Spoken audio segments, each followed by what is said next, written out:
మన దేశానికి తొలి ప్రధాని అయిన పండిట్ జవహర్లాల్ నెహ్రూ గారు ఆనకట్టలే ఆధునిక దేవాలయాలు అని ప్రాజెక్టుల గురించి చెప్పడం జరిగింది. ఎందుకంటే మన దేశం వ్యవసాయ ఆధారిత దేశం. అందులోనూ మన దేశ వ్యవసాయం దాదాపు 90% వర్షాలపై ఆధారపడి ఉంటుంది. అటువంటి వాతావరణ పరిస్థితులలో పంట చేలకు సరైన నీరు అందించడం ద్వారా ప్రాజెక్టులు మనందరి కడుపు నింపుతున్న దేవాలయాలతో సమానమని ఆయన మాటల ఉద్దేశం. రైతే రాజు, జై కిసాన్ అన్న నినాదాలు మనం వినకపోలేదు. అటువంటి మాటలను నిజం చేయాలని దేశవ్యాప్తంగా ఎన్నో ప్రాజెక్టుల నిర్మాణాలు మొదలయ్యాయి. అలాగే మన దేశ వాతావరణ పరిస్థితులను బట్టి చూస్తే జూన్ మొదలుకొని సెప్టెంబర్ మాసాలలో అంటే ఖరీఫ్ సీజన్ లో మాత్రం 70% వర్షాలు పడతాయి. కొన్ని ప్రాంతాలలో ఇవి 90% వరకు కూడా.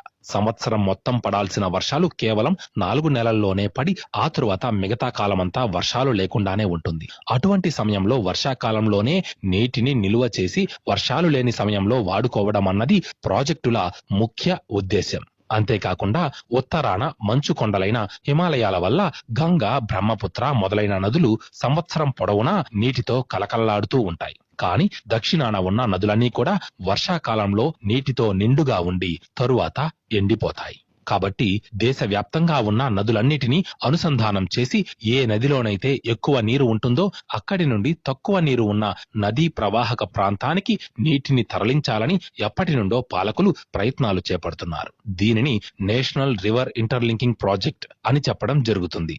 ఆ మహా ప్రాజెక్టులోని ఒక భాగమే గోదావరి, కృష్ణా నదుల అనుసంధానం.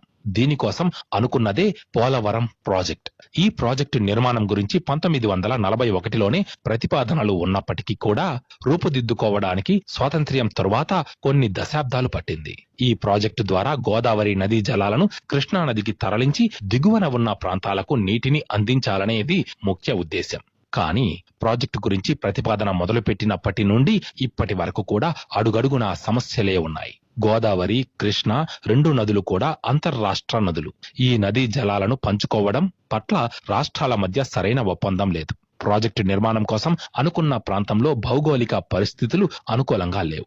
అలాగే ప్రాజెక్టు ద్వారా నీట మునుగుతున్న ప్రాంతం ఎక్కువగా గిరిజన వాసులది. అలాగే అటవీ స్థలం కూడా ఉంది. వీటన్నిటినీ దాటుకుని వచ్చిన అసలైన సమస్య నిధులు. ప్రతిసారి కేంద్రం తమ వంతు సాయం చేస్తామని చెప్పడం, తరువాత వెనకడుగు వేయడం అన్నది సర్వసాధారణమైపోయింది. రాష్ట్ర విభజన జరుగుతున్నప్పుడు పోలవరం ప్రాజెక్టుకు జాతీయ హోదా కూడా కల్పించడం జరిగింది. అయినప్పటికీ కూడా ప్రాజెక్టు నిర్మాణ పనుల్లో ఎటువంటి ముందడుగు లేదు.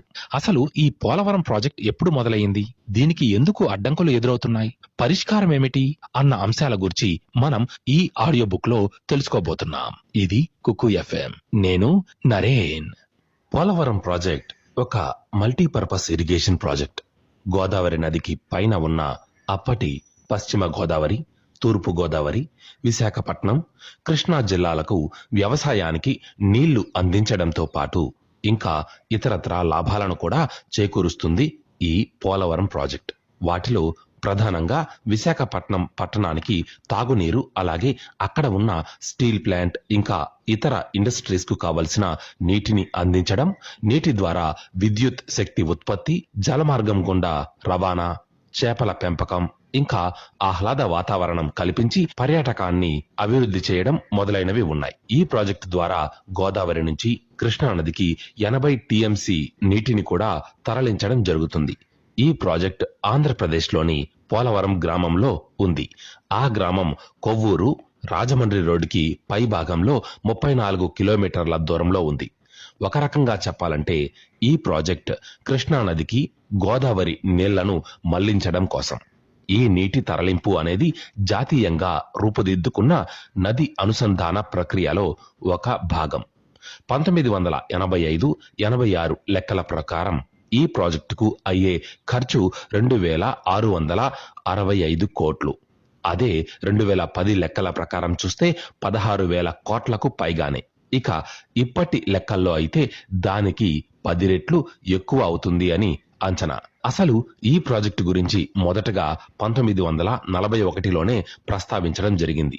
దానికన్నా ముందు 1870లలో సోకిలేరు నది మీద రిజర్వాయర్ నిర్మించి 18,000 ఎకరాలకు సాగునీటిని అందించాలని ఆనాటి superintendent engineer lieutenant colonel Haig report పంపించడం జరిగింది. మిస్టర్ వాల్చ్ అనే నిపుణుడు the engineering works of Godavari delta పుస్తకంలో గోదావరి నది మీద ప్రాజెక్ట్స్ కు అవకాశం ఉంది అని ప్రస్తావించడమూ జరిగింది.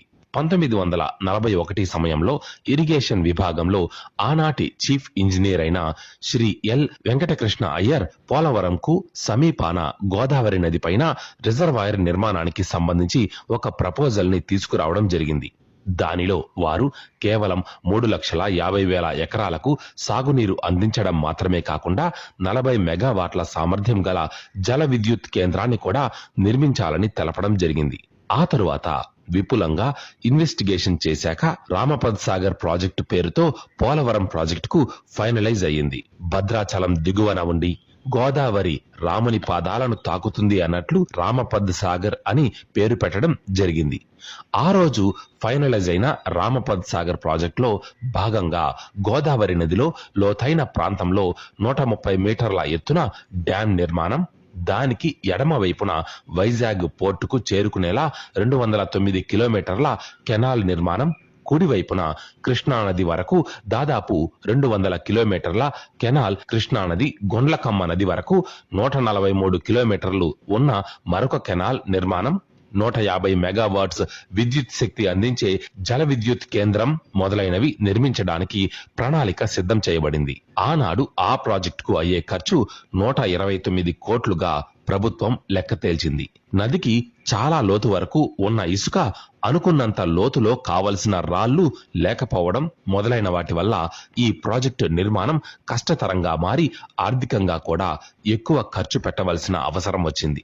దాంతో ఎప్పటికప్పుడు ప్రభుత్వాలు ప్రాజెక్టు నిర్మాణంపై వెనకడుగు వేస్తూనే వచ్చాయి.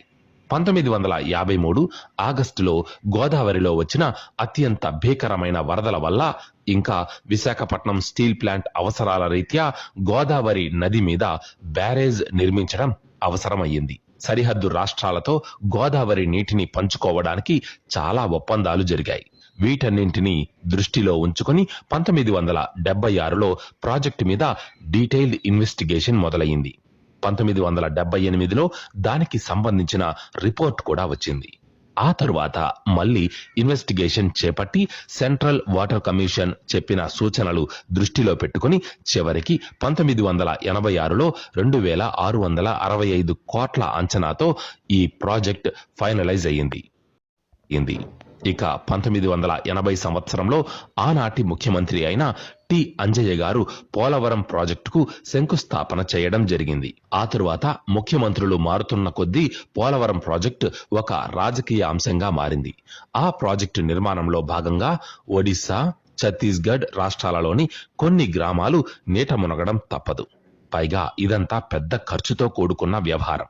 ఆ సమయంలో ఇందిరాగాంధీ గారు ప్రధానిగా ఉన్నారు. వారి హయాంలోనే ప్రాజెక్టు మొదలైంది కాబట్టి ఇందిరా సాగర్ అని కూడా పేరు పెట్టడం జరిగింది. అలా మొదలైన ఆ ప్రాజెక్టుకు రాజకీయ కారణాల వలన, ఆర్థిక కారణాల వలన కొన్ని దశాబ్దాల తరువాత మళ్ళీ 2004లో జలయజ్ఞం పేరిట వైఎస్ రాజశేఖర రెడ్డి గారి చేత పునఃప్రారంభం చేయబడింది. కానీ ఆ తరువాత ప్రాజెక్టుకు జాతీయ హోదా కోసం ప్రయత్నించడం, రాష్ట్ర విభజన జరగడం, కేంద్రం హామీ ఇవ్వడం మొదలైనవన్నీ జరుగుతూ ప్రాజెక్టును ఇంకా ఆలస్యం చేశాయి. ఆలస్యానికి గల మిగతా కారణాలన్నీ కూడా రాబోయే భాగాలలో మనం మరింత డీటెయిల్డ్ గా తెలుసుకునే ప్రయత్నం చేద్దాం. ఆంధ్రప్రదేశ్ రాష్ట్ర విభజన చట్టం 2014లో భాగంగా సెక్షన్ 90లో పోలవరం ప్రాజెక్టుకు జాతీయ హోదాను కల్పిస్తూ చర్చించడం జరిగింది. ఒక ప్రాజెక్టుకు జాతీయ హోదా కల్పిస్తే ఆ ప్రాజెక్టుకు అయ్యే 90% ఖర్చు కేంద్ర ప్రభుత్వమే భరిస్తుంది. కానీ రాష్ట్ర విభజన ప్రాజెక్టుకు అంతరాయం కలిగించింది. కోస్తాంధ్ర ప్రజలకు లబ్ధి చేకూర్చే పోలవరం ప్రాజెక్టు వల్ల తెలంగాణలోని 1,00,000 ఎకరాల గిరిజనుల భూములు నీట మునగడం అన్నింటికన్నా ముఖ్యమైన అడ్డంకి. ముంపు గ్రామాలు ఒక రాష్ట్రంలో, ప్రాజెక్టు అభివృద్ధి మరొక రాష్ట్రంలో ఉండడం ప్రాజెక్టును ముందుకు తీసుకెళ్లలేకపోయింది. దానివలన ప్రాజెక్టు పూర్తిగా ఆగిపోవలసి వస్తుందని 2014లో అప్పటికి తను గెలిచినా గాని ప్రమాణ స్వీకారం చేయకుండా ఆనాటి ముఖ్యమంత్రి చంద్రబాబు నాయుడు గారు ప్రాజెక్టు మీద ఒక నిర్ణయం తీసుకోవాలని ఒత్తిడి తీసుకురావడం జరిగింది. ఆ తరువాత చట్ట సవరణ చేస్తూ కేంద్ర ప్రభుత్వం 7 మండలాలను ఆంధ్ర రాష్ట్రంలో కలపడం జరిగింది. దాని ద్వారా ముంపు గ్రామాలు అలాగే ప్రాజెక్టు 2 ఒకే రాష్ట్రంలో ఉండడం వలన ప్రాజెక్టుకు కావలసిన భూసేకరణ అలాగే ప్రజలకు ఇవ్వాల్సిన నష్టపరిహారం ఒకే ప్రభుత్వం బాధ్యత అవుతుంది. దీని వలన ప్రాజెక్ట్ కాస్త ముందుకు కదిలింది. కానీ ఇప్పటికీ కూడా గోదావరి నదీ జలాలను పంచుకోవడం పట్ల 2 రాష్ట్రాల మధ్య ఇంకా సంధి కుదరలేదు. డ్యాం నిర్మాణం వలన ఆదివాసుల భూములు మునిగిపోవడం మాత్రమే కాకుండా నీటిపారుదల సమస్యలు తలెత్తుతాయని తెలంగాణ రాష్ట్రం కేంద్రం ముందు తన భయాలను బయటపెట్టింది. అలాగే ప్రాజెక్టు నిర్మాణం పూర్తయితే రాబోయే వరదలలో ప్రఖ్యాతిగాంచిన భద్రాద్రి రామాలయం నేట మునిగిపోతుందేమో అన్న భయం కూడా ఉంది. ఇంతేకాకుండా మునుగూరులో ఉన్న హెవీ వాటర్ ప్లాంట్, భద్రాచలంలో ఉన్న ఐటీసీ ప్లాంట్ పైన కూడా ఈ యొక్క ప్రాజెక్టు ప్రభావం పడుతుంది. తెలంగాణ రాష్ట్రంతో పాటు ఒడిశా, ఛత్తీస్గఢ్ మొదలైన రాష్ట్రాలు కూడా వివిధ విద్యా సంస్థలతో పరిశోధనలు చేపట్టి ముంపు గ్రామాలను అంచనా వేయడం జరిగింది. ఇవన్నీ కూడా కేంద్ర ప్రభుత్వం చెబుతున్న అంచనాలకు మించి ఉండడం సమస్యగా మారింది. కేంద్రం ఈ రాష్ట్రాలు తీసుకువచ్చిన నివేదికలను తోసిపుచ్చుతూ సెంట్రల్ వాటర్ కమిషన్ నివేదికను మాత్రమే ప్రాతిపదికగా తీసుకుంటామని తేల్చి చెప్పింది. దాంతో తెలంగాణ ప్రభుత్వం సుప్రీంకోర్టులో పిటిషన్ వేసింది. 2 రాష్ట్రాలు తమ తమ వాదనలు వినిపించాయి. ఆంధ్రప్రదేశ్ రాష్ట్రం వాదన ప్రకారం పోలవరం ప్రాజెక్టు అన్నది జాతీయ ప్రాజెక్టు. ఒక జాతీయ ప్రాజెక్టును ఆంధ్రప్రదేశ్ రాష్ట్రం నిర్మిస్తుంది. ఆ బాధ్యతను రాష్ట్రం పూర్తి చేస్తుంది. అటువంటి జాతీయ ప్రాజెక్టు మీద అభ్యంతరాలు తెలపడానికి తెలంగాణ రాష్ట్రానికి ఎటువంటి హక్కు లేదు అన్నది ఆంధ్రప్రదేశ్ వాదన. ఏవైనా సమస్యలు ఉంటే అవి జాతీయ నిపుణుల నుంచి వచ్చే నివేదికల ద్వారా తెలియాలి గాని రాష్ట్రాలు వీటిలో కల్పించుకోకూడదు అన్నది ఆంధ్రప్రదేశ్ అభిప్రాయం. కానీ తెలంగాణ, ఛత్తీస్గఢ్, ఒరిస్సా రాష్ట్రాలు ఎప్పటికప్పుడు పోలవరం ప్రాజెక్టుకు సంబంధించి మళ్లీ కొత్తగా అధ్యయనం చేయాలని, ముంపు గ్రామాలను ప్రకటించాలని, తగిన నష్టపరిహారం ఇవ్వాలని, ప్రాజెక్టులో మార్పులు చేయాలని అటు కేంద్రాన్ని ఇటు సుప్రీంకోర్టును ఆశ్రయిస్తూ ప్రాజెక్టును మరింతగా నిలిపివేస్తూనే ఉన్నాయి. అలాగే 2022 నవంబర్ మాసంలో జరిగిన పోలవరం ప్రాజెక్ట్ అథారిటీ సమావేశంలో ప్రాజెక్టును ముందుకు తీసుకువెళ్లడానికి 2 రాష్ట్రాల మధ్య చర్చలు జరిగాయి. హైదరాబాద్ లోని కృష్ణా గోదావరి భవన్ లో ఈ సమావేశం పోలవరం ప్రాజెక్టు అథారిటీ సీఈఓ అయిన చంద్రశేఖర్ అయ్యర్ నేతృత్వంలో జరిగాయి. 2 రాష్ట్రాలకు సంబంధించిన జల మంత్రిత్వ శాఖ ముఖ్య కార్యదర్శులు, ఇంజనీర్లు, కేంద్ర జల సంఘం అధ్యక్షులు వీటిలో పాల్గొన్నారు. పోలవరం ప్రాజెక్టు కార్యాలయాన్ని రాజమహేంద్రవరానికి తరలింపు ప్రతిపాదన, బ్యాక్ వాటర్ ప్రభావం తదితర అంశాలపై చర్చ జరిగింది. పోలవరం ప్రాజెక్టు వల్ల భద్రాద్రి, కొత్తగూడెం జిల్లాలో చాలా గ్రామాలు ముంపుకు గురవుతాయని, దాని మీద ఒక స్వతంత్ర సంస్థతో ప్రత్యేక అధ్యయనం చేపట్టాలని పోలవరం ప్రాజెక్ట్ అథారిటీని తెలంగాణ ప్రభుత్వం కోరింది. 827 ఎకరాలు నీట మునుగుతాయని, వాటికి కావలసిన ప్రాజెక్టు భూసేకరణ పోలవరం ప్రాజెక్ట్ అథారిటీ చేపట్టాలని తెలంగాణ ప్రభుత్వ నిపుణుల కమిటీ సూచించింది. ఇప్పటికీ కూడా ఈ అంశాల మీద ఎటువంటి ముందడుగు లేదు. దాని ద్వారా ప్రాజెక్ట్ ఇంకా ఆలస్యమవుతోంది. వీటన్నిటికన్నా మరొక అతిపెద్ద సమస్య నిధులు సేకరించడం. దానికి సంబంధించి తరువాతి భాగంలో చర్చించుకుందాం.